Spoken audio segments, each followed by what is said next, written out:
Hey, everybody, it's Quinn Magnuson, host of the EOR podcast, and I am super excited to have today's guest with us. A lot in common between myself and Clance. Clance Laylor, master strength coach, founder of LPS Athletic. After a promising football career was cut short by a devastating injury, Clance turned his focus to coaching, something I can relate to. And over the past 2 decades, he's trained elite athletes, Olympians, business leaders, building not just stronger bodies, but more resilient minds. And he's also the founder of the Raise the Bar Foundation, which supports young athletes who lack financial resources. His story is one of discipline, setbacks turned into opportunities, and a relentless pursuit of excellence. Clance, welcome to the show. Thank you, man. Appreciate being here. Thank you very much. So let's go back. Like I said before the show, you and I are talking about, our playing days and injuries and kind of what the paths we end up taking when injuries take us off our athletic path. So if you don't mind, let's go back to your youth and that athletic start point for you, like when you started doing sports, who really inspired you to start in that? And then let's move up to the injury and we'll get to that point at that when we get there. But let's just talk about your background and really where sports and athletics helped you.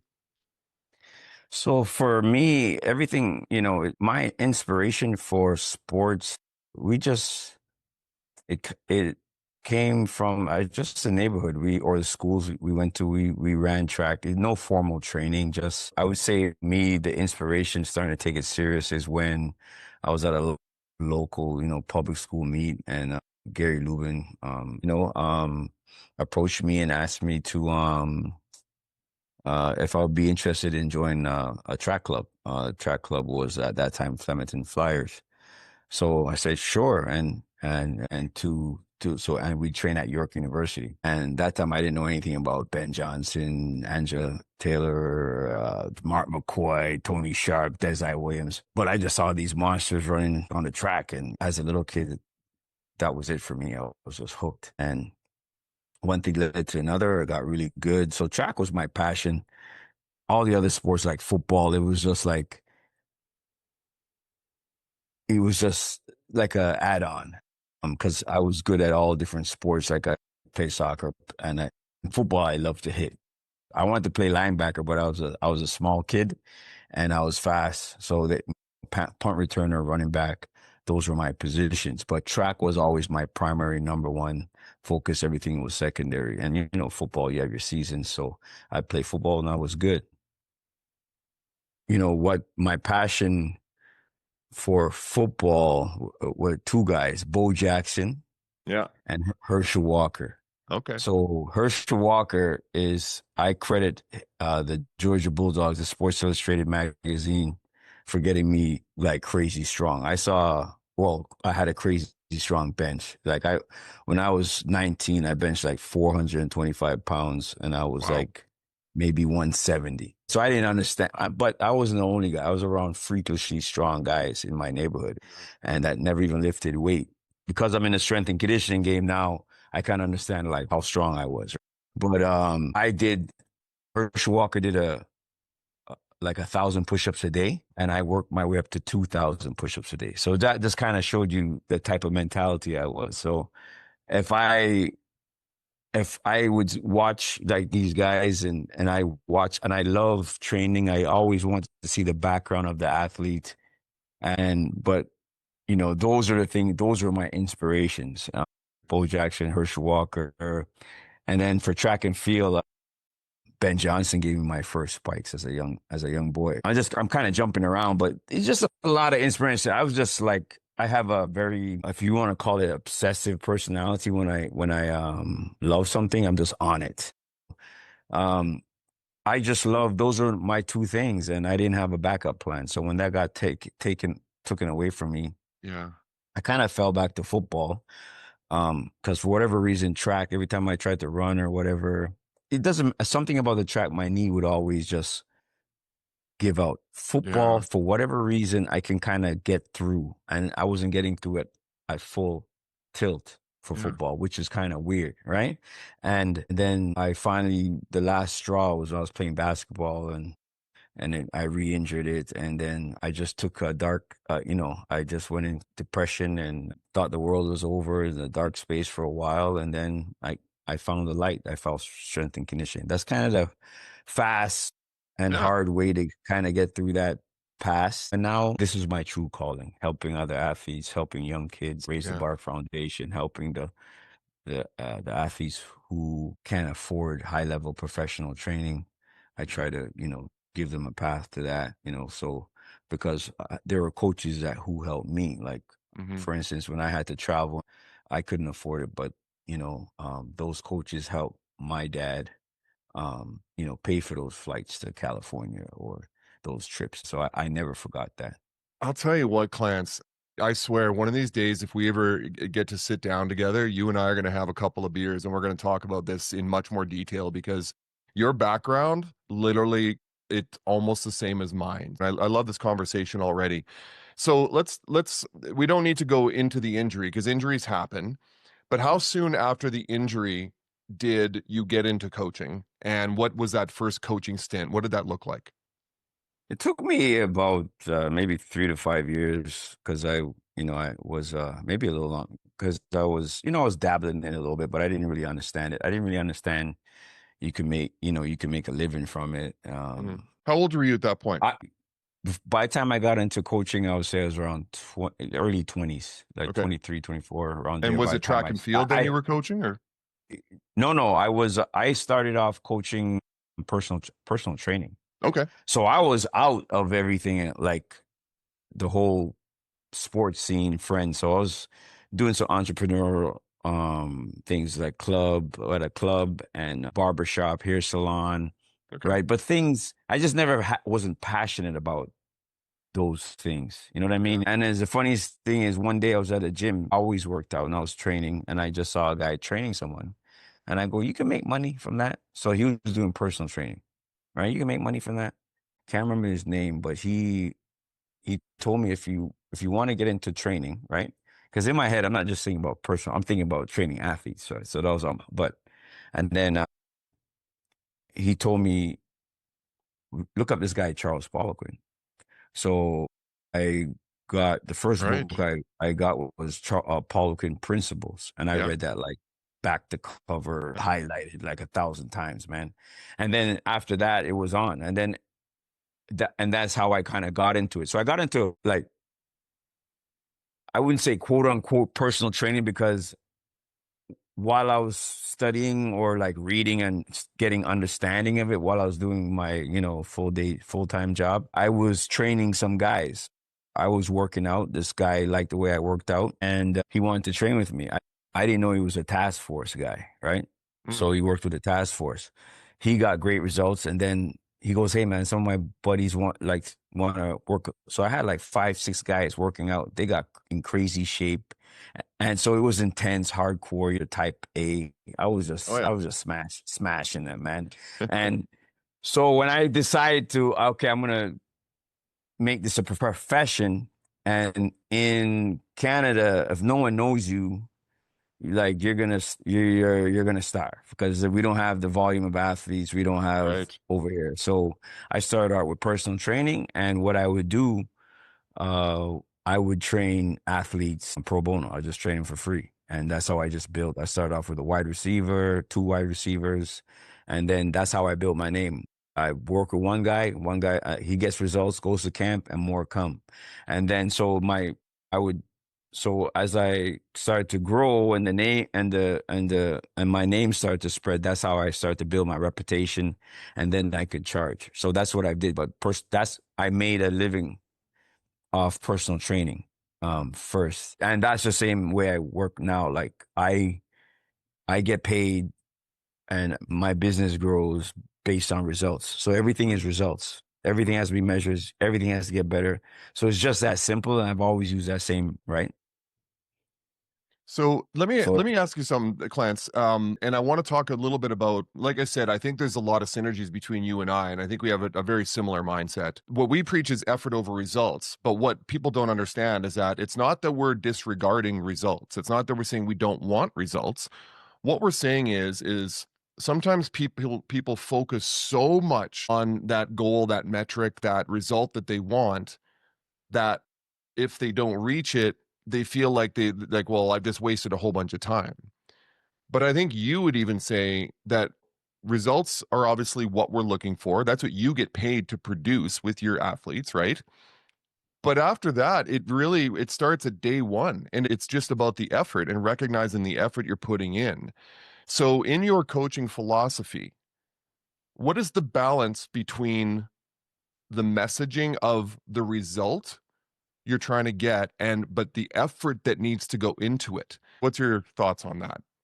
Man, that's an excellent question. I like the way you pose that question. At the end of the day, the result is what we're after. And what I understand, I think you're saying is okay, you can't just throw away the effort and that you've put forth, even though maybe you may fall short of that result.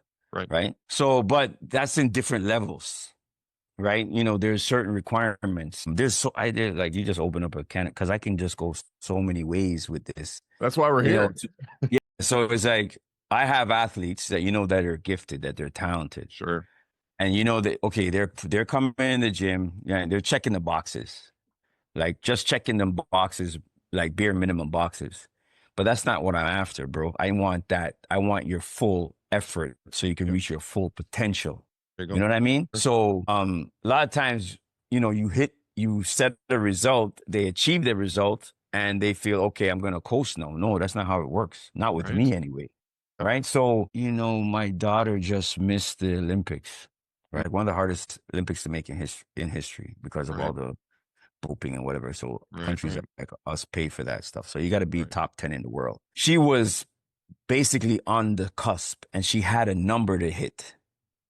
And that stress, I've being so close to it, of hitting that number, which she was well and capable of hitting because she's hit those numbers at separate competitions, but you need to do them in one. Sure. So she's ranked like IWF. So just to keep it simple, Yeah. just to answer your question, and she put the effort in, man. At the end of the day, she has to look herself in the mirror, and I have to look in the mirror and say, did she do everything in her power, even though even though she didn't get there because we didn't get the result, but she put the effort, right? Yep. And we didn't get the result, but the effort was there. Yes, So sir. it's not an easy question or answer for that. It's multi-layered, right? Yes. Yeah. Because I see people get the result and then they're freaking coasting. That really pissed me off. And then I Yeah. see people who didn't get the result, but they're busting and they're doing everything in their power to get there. So I don't have a black and white answer for you. It's just it depends on the person and it depends on the circumstances. But I Yes, sir. want that effort and I want that result.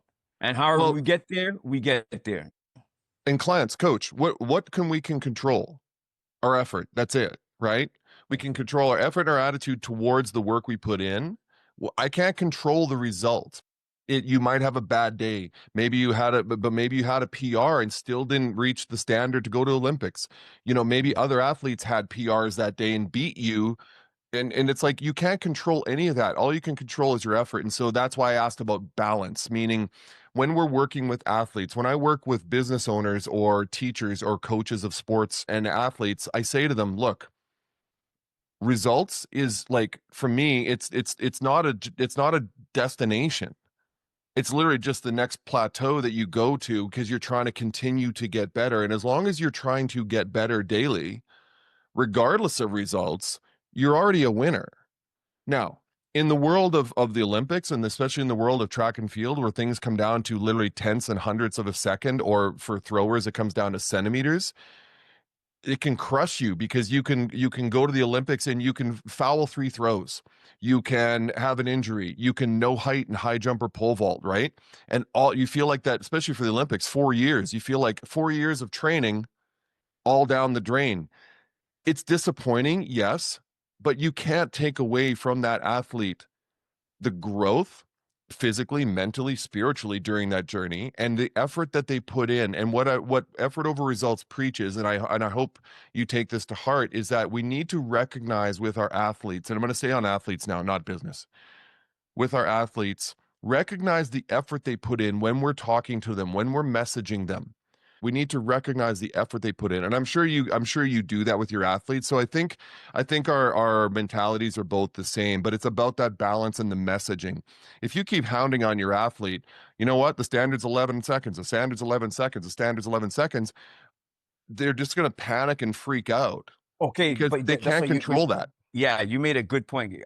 I was trying to I didn't want to interrupt you. I want you to No, finish thank your you, sir. thought that you made a couple good points there.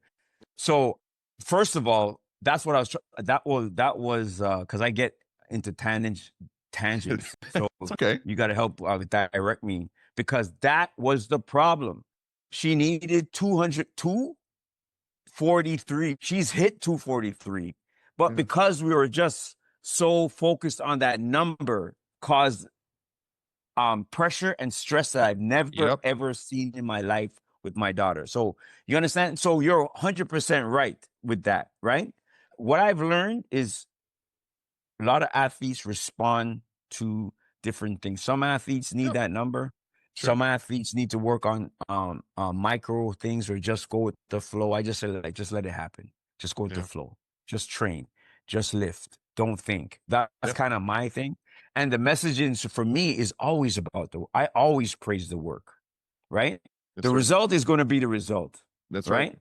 But what you said, like you said something there that probably that's why I still have that fire and desire. Because somebody asked me, "Why don't you just educate coaches?" And because I have this inner desire, and I feel it's because I have that fault, maybe, but I don't project it on my athletes.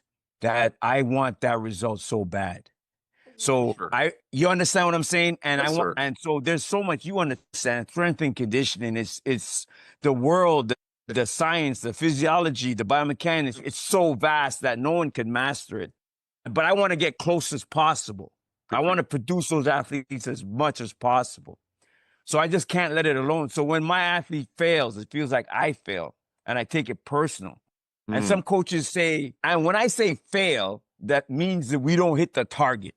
Yeah. We don't get that result, Yeah. It's not a right? failure. You just didn't get the target you wanted. Yeah. Yeah. So, but I do not project that on them. I do Right. not shit on them. You give me that effort, man. That's all I'm asking for. Yeah. But I kind of hold that, and I know I have to deal with that. Hmm. But I think that's my chip on my shoulder. That's my fire. That's what keeps me up early. That's what gets me up early in the morning to execute, and that's why I just love coaching. You know what I'm saying? Yes, sir. So I, I, I don't take not hitting the result the way I think the athlete should take it. If you understand, there's a separation there. Yeah, Makes and sense? and you know what? I feel the same way. So like I said, I've coached track and field athletes at the high school and collegiate level, and I've coached a lot of football in my life. But track and field is more obviously more metric based. It's literally based on numbers and stats, right? And times and distances. But I felt the same way, but I think it's because coaches like you and I, and there's lots of them out there, we care so much, and it's not about the success that and the accolades we receive for being great coaches. It's about seeing that success through our athletes and the joy and the happiness they get from making an Olympic team, making the national team, winning at nationals, getting a medal in any event. We sit back, and the smile on my face when I see my athletes succeed is, this isn't about me. And I'm sure, coach, it's not about you, like you said, but internally you're like, when they didn't quite get that result, you're like, okay, what can we do differently next time? What did I not do with them so that because they didn't achieve the result? But you're not messaging that to them because you've got Let to me hold that inside your heart, right? let me tell you something, man. Let Yeah. me tell you something. Um, it's just so it's been two Olympic cycles. I'm not gonna get into the first one. My daughter should have went to that one. That was Yeah. clearly that was she was there, and that's just politics and Roby points nonsense. But when she retired, she looked at me, and she got engaged immediately right after she's gonna get married. And one day she looked at me and goes, "Daddy, I'm happy I'm getting married, but I never dreamed of getting married. I dreamed of going to the Olympics." Yo, yo, come on now, man. I'm just getting shivers seeing it. But she acknowledges she had a great career, Yeah. but you understand. So that's kind of, and I take that, but I'm taking that energy, I'm taking that, and I'm pouring into the new athletes, the young ones I have building, and I learned a lot and so on and so forth. Hmm. But yeah, man, and this is the first time I mentioned that. Well, thank you for sharing that with us, Coach.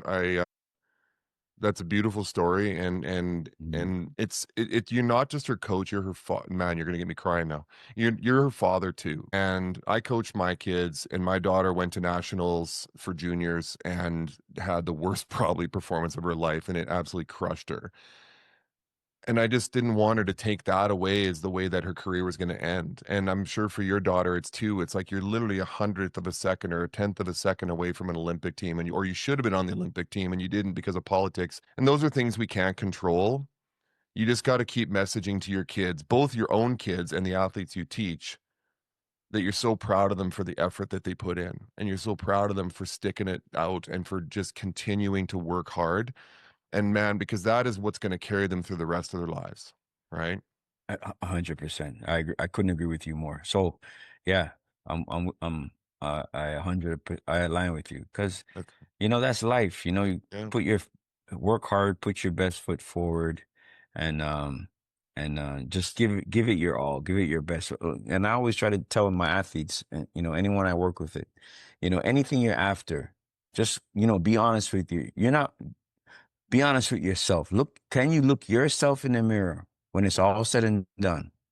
And it's what I say to my daughter. And it's what I say to every athlete that I take on who's after.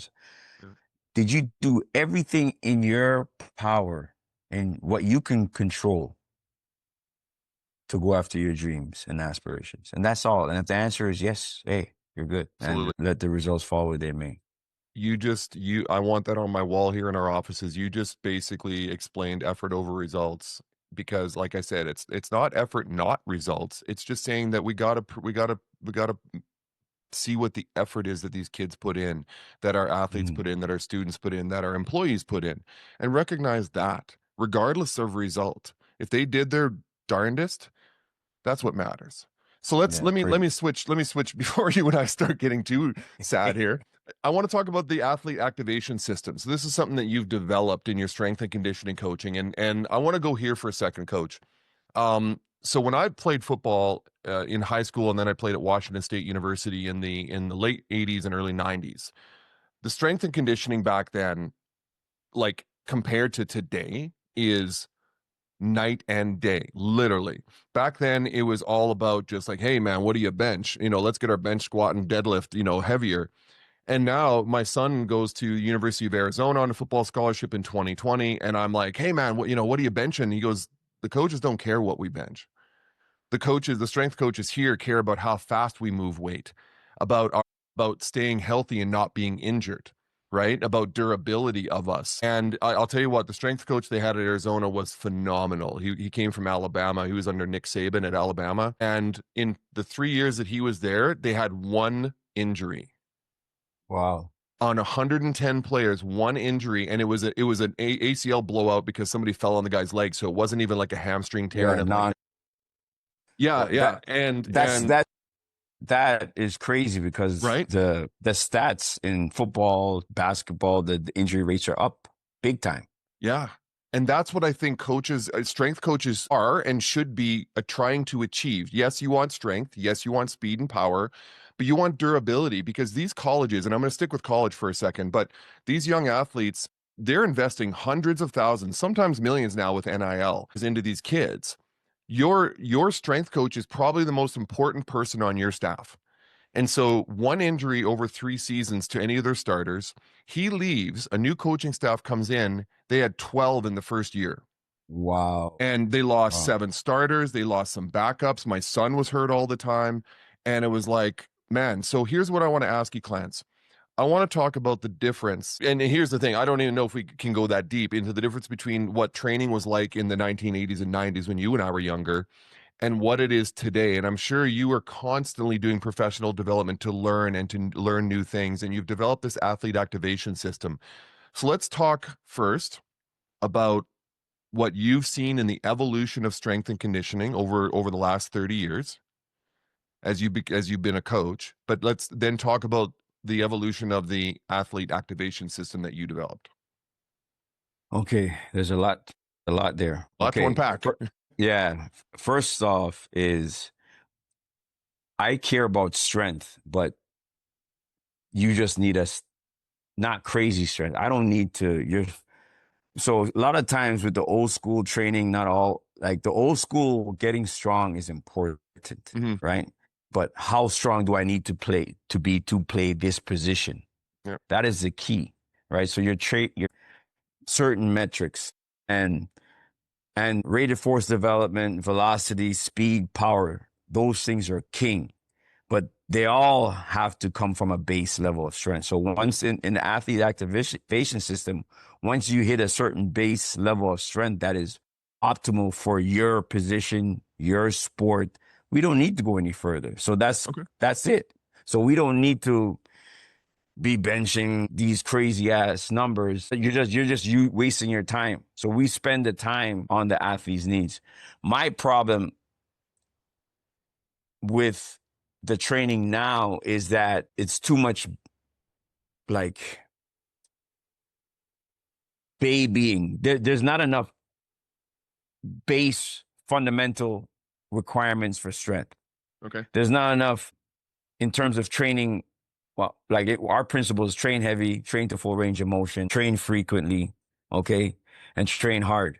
Those things are very important. Training to full range of motion, like doing a ass to grass squat, Mm-hmm. right? Which back in our day, was, I don't know. For me, I learned from powerlifting. Powerlifting is not a full squat, which is No. injurious to the athlete. Ankle, hips, knees, ACL, Achilles, and so on and so forth, which is still going on. So powerlifting predominates like football a lot. The only thing they use, like say football, is a lot of power cleans, which is still not a full range of motion. I can go into all that, but to stick with the old school lifting, getting strong is important. A lot of athletes are not that strong nowadays. They're weak and they're fragile. That's why they're getting hurt Yep. a lot of the time, right? Because they can't withstand the basic velocities or forces of the game. Guys are getting, without getting touched, they're freaking falling, like Yeah. tons of non-contact injuries. Yeah. That's crazy, right? Like I can't remember. That was like non-existent in our days, Right. right? I can't remember one, right? Now it's like it's everywhere. So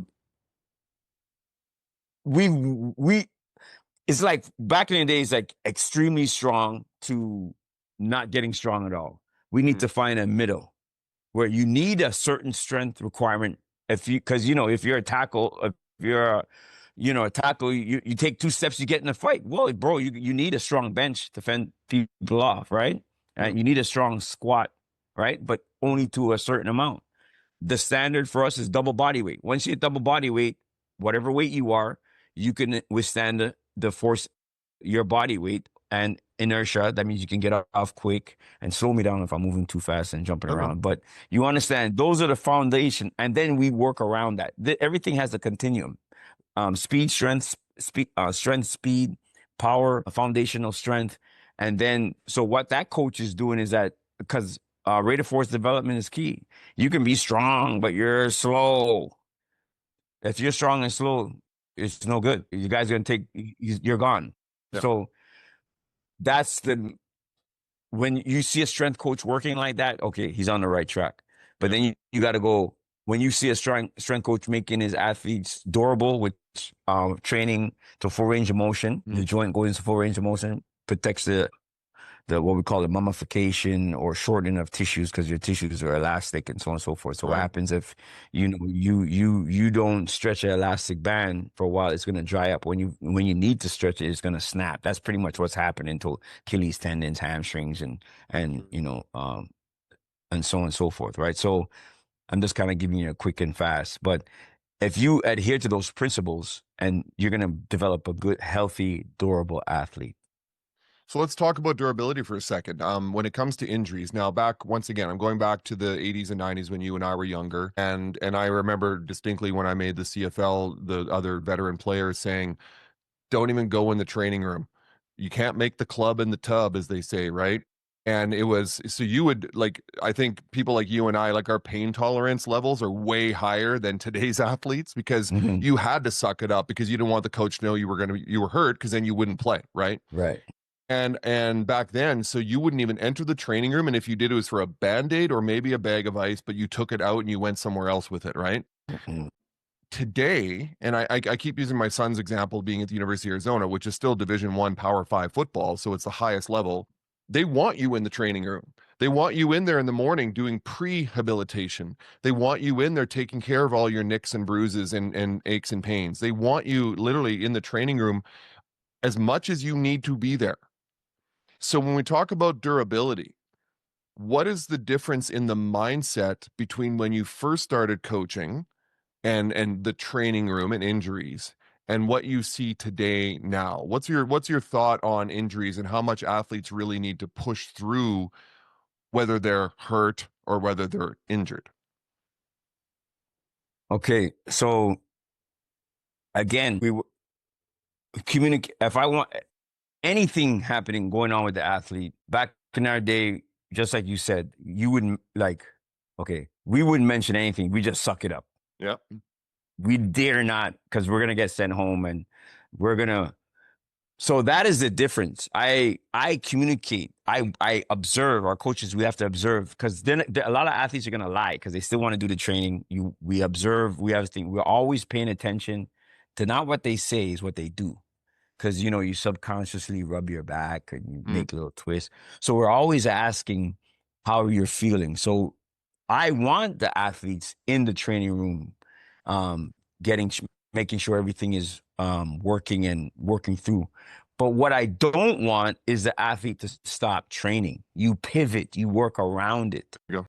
Okay, because the organism a lot of times is adapting. In the strength, there's no such thing. You're going to get dinged up. Okay, especially in a sport like football. And what happens is now we've gone so far to the other end, is that it's too much band-aids or babying or pampering, or not getting the athletes to withstand the velocities and the stresses of their sport. Mhm. The same thing comes back to I'm just going to tell you, a lot of the physiotherapists and chiropractors and stuff, those are the guys that are turning strength coaches, and they're fucking it up for a lot of the because they don't understand, like, so that you need a team to work together. Yeah. I'm going to get you strong, I'm going to get you powerful, and that's when we have a good chiropractor and I learned that because I got injured. I didn't, as soon as I took on the game of strength and conditioning, I made buddies with physiotherapists, chiropractors. I want to learn everything about the human body. So I'm very good at rehabbing and working as a team. That's how we built. So you need the communication, you need all the information. You need to make sure you keep these athletes heavy, but they should not stop training. They should not, if they can crawl to the gym you crawl to the gym and you train. Mhm. That's our mentality. Not because it's about a tough guy thing or you're mentally tough. It's because a lot of people don't understand the organism, you, is adapting to the environment. And if you don't adapt to the environment, right? A lot of times when you're dinged up and you feel is your brain, your body, you know how many guys come in the gym and hit PRs and they don't feel like working out, they feel, or something is achy? Because once they start moving, the body's just, okay, it's in go mode. Yeah. Okay. It's just gonna, and they hit a PR and they're surprised. I'm not surprised because I understood it. And that's just the experience of working with so many athletes. So all that to say is that, again, we need to find a happy middle ground where I'm all open. It's very important. I want the athletes in the training room, in the training room and seeing it. But what I don't want is these PTs and stuff telling them that they should not be training, or furthermore, they don't know anything about strength and conditioning, and give them strength and conditioning advice. Charlie Francis said something to I never forget. He said, you know, he, I I don't like my athletes, which is almost impossible nowadays, to be privy to any info to have any information or someone else telling them something that they're not privy to. Because sometimes you don't understand what's going on. So that's why I always make friends, or I'm always close to the any practitioner my athletes see, so we can get on the same path and to There you go. understand. There you go. Yeah, I think that's a good plan. When it comes to young athletes, and maybe it's an athlete that has already been doing a little bit of training, maybe with a different coach or just on their own, or maybe you just see kids in the gym today while you're training your athletes. But what are some of the biggest mistakes you see in how young athletes are training today? And you look and you just shake your head, going, "What are you doing, man?" Like what are some of those big mistakes you see in the gym and or on the track or just in the way people are training right now? Tra- I hate wall sits. Okay. So because you're mummifying the joints, like so wall sits, that's a So huge nothing mistake. static. Yeah. So yeah, you need to be dynamic as much as Okay. possible. Keep those Okay. tissues moving and healthy every now and then. But you have this kid the other day the coach had the kid doing like 15 minutes, the whole team doing 15 minutes of wall sits. Mm, 15 minutes and after you tell me when in a football game are you in that position for 15 minutes mhm, sitting on a mhm, wall, right? It's mhm, just the antithesis of explosiveness, right? And what you're doing to the it just goes deep all the way down. We can talk about that, but I hate those things because that's the easiest thing for strength coaches to do, or teachers or coaches. Oh, just sit on a wall. Your legs are gonna get strong. yeah. Well, no, you're setting it up to be for Achilles tendon ruptures, hamstring tears, back Interesting. issues, I've never heard right? that So philosophy before. That's well, interesting. I like yeah, that. yeah, I could tell you all about it, so but it took me years to understand that because this is Yeah. where I came from. I even had my own coach and my old coach, and we talked and understand it's those are the proliferation of those kind of things, right? That are coming from teachers or coaches and so on and so forth, and and not once in a while is fine, but you're doing that frequently every practice, or it changes the neuromechanics of the tissues at a deep cellular level Mm, and also the elasticity of the tissues. Okay. right. Which is why things are just snapping and popping a lot. So, Mm, you go from wall sits to, I used to power lift like box squats, which is big, so squatting big 500 pounds halfway over. So what's happening to that partial range of motion? It's getting strong, right? mm, Okay. So from that top of the movement to the box. So mhm. what's happened to the range of motion under the At the box? bottom. Yeah. Not strong. Where are most of those injuries happening? At the bottom and not at the strong point, Yeah. right? They're happening in the weak point. And the tissues can't, they get strong from here to here, weak from here to here. And, in football, you get caught in those bad positions, it's a wrap, right? So Mhm. if you can't bend, you can't fall. So think about that. Yeah. So you have to be strong from the ground all the way up. If you can squat 500 pounds to the box, you should squat 500 pounds rock bottom. I'm not saying you don't do it every now and once in a while. Or, yeah, we put certain things in our partial range of moments in our training, maybe 5-10% of the Yeah. cycle. But that's about it. Everything else should be focused on long and strong. That's one of the key words. Long, healthy, long tissues. So it sounds like, and correct me if I'm wrong, Clance, but it sounds like your philosophy, depending on the athlete you're working with and the sport they're in, you're trying to teach sport specific movements. Like you said, when are you ever going to do 15 minutes of a wall, isometric wall sit in a football game? And I get that. I understand that you want them the motions that they're doing and the exercises they're doing to be mimic as closely to sport specific. So I have a real interesting question for you, and I'm going to put you on the spot here. When you take a look at, and I'm sure you've watched the NFL Combine or CFL Combine, right? The the four, let's say the big four metrics that they look for: bench press, 40 time, vertical, and the three cone. Okay. I want you to redesign the NFL Combine and either take or add an exercise or a metric that you would rather see measured for these players, because my belief is the pro bench is outdated. The 225 pro bench is outdated. I don't know if that's something that really is, especially for certain positions, it's outdated. The 40, I think, is outdated and that they shouldn't have offensive linemen run 40s at all. Have them run 20s, things like that. So, what's your thoughts on the football combines and their measurements that they're going for? Are they outdated or do you like them? For me, okay, the bench press. The pro Okay, bench, well, yeah, yeah, 225. yeah, Yeah. yeah, 225. Okay, I just want to go back to something you said. Okay. Okay, you said in terms of sports specific. Yeah.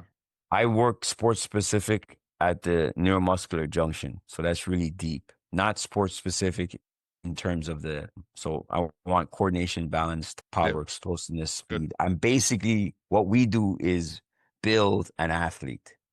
I'm looking for an athlete. You build an athlete, and then you can get that athlete when they're playing that sport. That is sport specific. So for the combine, bench is out of the question. I just want to see, give me that vertical jump. Give me a 20-meter or 20-yard acceleration. Agility cone is fine. And I like penta jump. So like triple jump, like 3 hops, Okay. pop, pop, pop. Right. So that's reactive ability. Double foot, 3 hop. Double foot, yeah. Yeah. So that's called a penta jump. Give me Yep. that because of reactive ability, Explosion. time on the Yep. ground, explosion. Give me those things, and then we could take it from there. All the Okay. other, and that's it. It's just that simple. We're Yeah. looking to build an athlete. You can take an athlete, right, and then get him to practice whatever that position's, wide receiver, running back, Sure. because there's no such thing as sports specific training in the gym. Mm-hmm. Right. You Yeah. got to play basketball to get better at basketball. Spatial awareness, how to play the game, tempo of the Yeah. game, speed of the Yeah. game. You can't. There's no sports specific for hockey. There's no sports specific for football. What we do, get you powerful, get you strong, get you durable, get you explosive, get you faster, and that coach has to take it from there. So even in track, I know my track very well, Mm-hmm. but when I get a track athlete, we just have one. We just want to get him strong. Yeah. That's it. Get him strong, and your track coach will take care of everything else. There you go. So let's move to life in general and translating lessons from athletics. So in the even when you were younger, growing up in athletics, but then the injury and then now moving into coaching, and you've been coaching for a lot of years, a couple decades now at least. How do you translate lessons from athletics into life, into business, into leadership?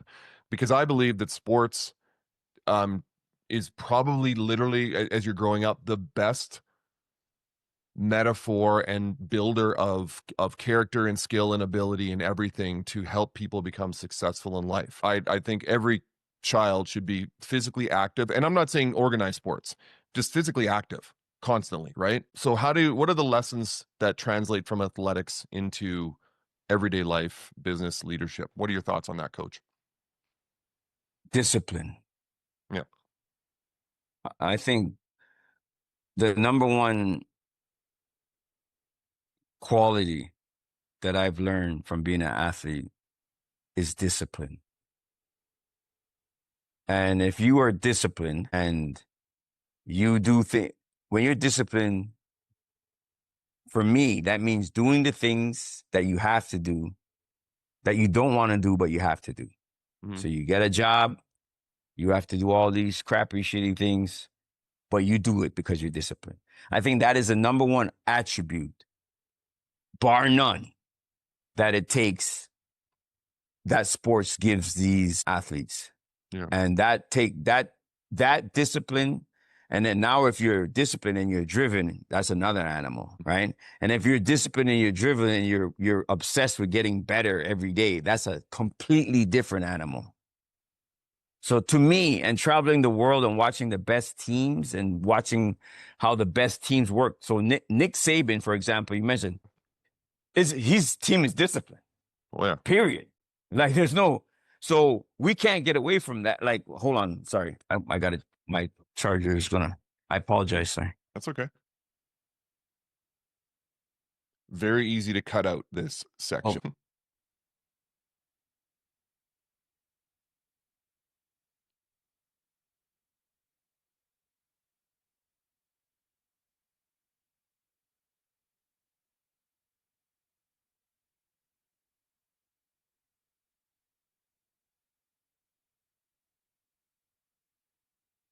That's my fault because it's my fault because I was having such a good time with the podcast. I didn't want to And watch that's a their rants. compliment. That's a compliment. All Yeah, good. like yeah, man. Yeah. So that is the discipline. Discipline to me is doing things that you don't want to do. Yes, sir. I didn't want to do personal training. I do not enjoy training. I did not enjoy training normal people. I want to train animals. Like I want to build animals. I want to build dominant athletes. It's always been my thing. Yeah. But I had to do that to get where I am today, where I don't train any. I don't have to train anybody. I train a lot of executives, right? But those are people that I choose to train. And I'm happy to do that. You know what I mean? Yeah. And I built some great relationships and met some great people and so on and so forth. So I'm glad I had the discipline because a lot of those people helped me get where I'm at today. And Bill, just meeting good people. I've met great people in my life who helped me in my life by doing the things I did not want to do. Yeah. And that all comes from discipline. Getting up early in the morning and doing it. So discipline to me is the number one characteristic quality that comes from organized sports. Yeah. I think, yeah, no, and I think discipline, and once again, going back to our philosophy of effort over results, discipline and consistency. One of the mantras, the lessons, the values that our family just internally, and my wife and kids they were all athletes. My wife played university basketball. My kids are both university athletes. Is even if you feel like crap that day, unless you're contagious, let's put that aside. But unless if you feel like crap, go to the gym anyway. If you had a workout plan, go anyway. See what you can do. And if you're halfway through or whatever, and it's like it's terrible, okay, fine, then you can leave. But go anyway. The discipline to go when you don't want to go, and just the consistent, like, I'm making myself go daily to do this. My daughter recently just got back into the gym, and I'm so proud of her because she was feeling like absolute this horrible the other day, and she comes out of the gym and she texts me and she goes, "Dad, I hit a PR at squats." I'm like, "You were feeling like shite. You were feeling like crap this morning." She goes, "I know. I don't know. I went to the gym. I started feeling better. I decided to go for it, and I did 205 for 6 for squats." And I'm like, "Wow." There we go. Yeah, and I was like so proud of her, and she's learning that. And I think that's what kids like her and the kids you coach and the kids I coach, they bring to the business place, the workplace. I owned a business and I hired a bunch of former athletes and students from the school that I was teaching at, and they were the best employees to have because they show up on time. They want to succeed truly, and they want to please the coach or the employer, right? In fact, there was a study done that said that Fortune 500 CEOs all had some form of athletic background. The majority of them did. I believe that 100%. Yeah. So it is The discipline more and consistency. Yeah. Yeah, Go ahead. the executives that I, you know, usually get along with very well or I train with us, they do have some type of athletic background. Yeah. Yeah, it's just there. Hey, coach, I want to switch because I want to make sure I talk about this. I want to talk about Raise the Bar Foundation. And it's something that man, it really touched my heart right away because like I said, I grew up in a family, single mom, living on welfare, raising 3 kids. And this is in the 1970s, right? Because I'm old. 70s and 80s. Hockey registration was $50. Now $50 back then is a lot of money, right? Mhm. To get equipment, for me to play baseball. When I got into track and field, the local club, like you said, the local club came and said, "Okay, well, you don't have to pay the registration for him because your family is struggling, so we'll let you join the team just because." But it's about the thing that I find about youth sports these days is in the last 20 years, it just keeps becoming more elitist, and it's all about the kids whose parents have enough money to send them to private training, to send them to the camps in the States, to send them, right? And it's so frustrating to see because myself growing up, I didn't have that kind of money at all. So I'm lucky that there were local foundations, community groups, or whatever that would help support me and my brother and sister in the sports we wanted to do. And that's really what it sounds like Raise the Bar Foundation is doing because there are so many great. Number one, we both agree that kids should be active, physically active. But two, there's a heck of a lot of great athletes out there who were just born into an unfortunate situation where their parents, single parents or other, can't afford to put them in sports. So let's talk about Raise the Bar Foundation and what inspired that mission and what kind of impact have you seen so far, Coach? Well, for me, I'll never forget. I qualified to go to LA or California for the championships. This was in the 200 meters. Mm. And I was heartbroken because I knew I couldn't go. And my dad couldn't afford it. So my dad's Mm-hmm. a single parent. And it was just me and my sister. But there's no way we were going. I was going. And I told my coach. But I think my coach already knew ahead of time and so on and so forth, that I won't be able to make it to the championships. Mm-hmm. And the next thing you know, I was on that plane, and that was all from my coach, you know, as from the track team, and I never forgot that. That always stuck with me, and that was the biggest one because I think my, and I shook Muhammad Ali's hand. So Muhammad Ali was there Wow. at that, and he was meeting the athletes, and I shook Muhammad Ali's hand. And so, every now and then, me and my dad will talk about that. And he thinks I'm blessed because I shook Muhammad Ali's hand, and he thinks I have a horseshoe up my ass or whatever. You know what I mean? But the main thing is that just always wanted me to say, I want to help. And I want to be in that position to help the kids like me, Mm-hmm. and another strong motivation for me is that we have a lot of kids and they don't have a focus. They don't have something to put their energy on. And when I was a kid, we had the boxing, we had all kinds of different activities we didn't have to go pay for. Nowadays, just like you're saying, everything you got to pay for, everything you got to be a member for, everything you got to, so it's only the elite of the elite kids. And there's not a lot of activities for these kids to do that is not paid for, right? And or you're inside playing video games and so on and so forth. So Raise the Bar Foundation wants to help and support and identify those kids who have potential and the potential to put their energy in something useful. And from the neighborhoods I came from, a lot of guys are in jail or they're dead, right? Yeah. So, and I want to and if I can help one kid, it's worthwhile. So that's the kind of thing that's close to my heart. I love that. Where can I'm gonna we're gonna talk about where people can find you, but since we're here, let's talk about where people can find the Raise the Bar Foundation. How can they get involved, or how can they donate? How does that work? And let's tell people right now. So Raise the Bar, there's a website. If you go to LPS Athletic, .com. There's a link on the website. My partner takes care of more of that stuff, but like Sure. where to, but you can find it on the website. And anyone who donates, they get it's a write-off towards their company, or Sure.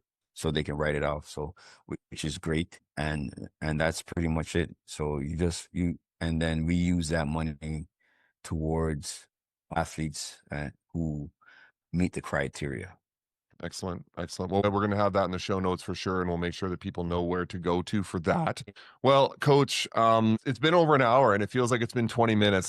But I'll tell you what, Coach, you're proof that setbacks can be springboards from the career-ending injury to coaching world-class athletes. You're really building a legacy of discipline, resilience, and giving back. If you want to learn more about Clance Laylor's work, people of my audience, please check out LPS Athletic, as well as the Raise the Bar Foundation. And remember, strength isn't just physical, it's also mental. Thanks, everybody, for joining us on the EOR podcast today.